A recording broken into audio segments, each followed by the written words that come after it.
Hey guys, I just wanted to take a couple of minutes and talk to you guys about X-rays and the importance of X-rays in the office and what they allow us to see and how they help us to customize your care here in the office, okay?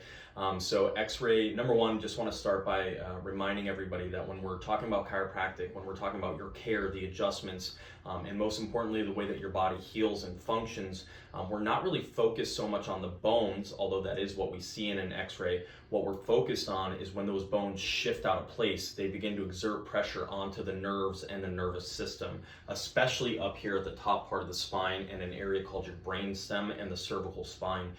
So essentially the way that this works is the brain sits on top and it sends signals down the spine. So when these bones are in their proper alignment, those signals can move through the spinal cord at 100% and make it out to your body at 100%.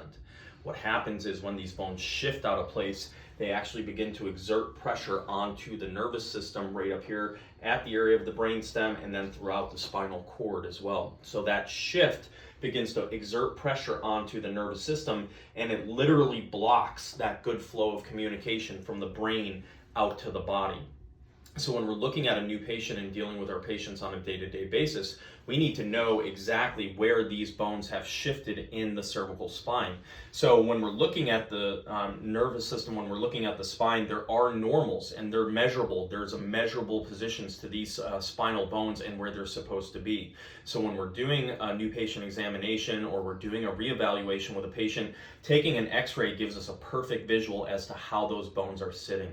A lot of times we get the questions of, hey, do I really need to have an X-ray? And the answer is yes for most people, because seeing is knowing. Okay, when we see the spine, we know where it is, we know what bones have shifted, we know how much damage there is, and there's no guesswork there. It allows us to know whether or not you actually do have pressure on the nerves and the nervous system, and then the best ways to correct that pressure for you, an individual patient. So if you have any questions, obviously let us know. Give the office a call, schedule a consultation, drop a question in the comments, and we'll do our best to respond to everybody. Thank you guys so much.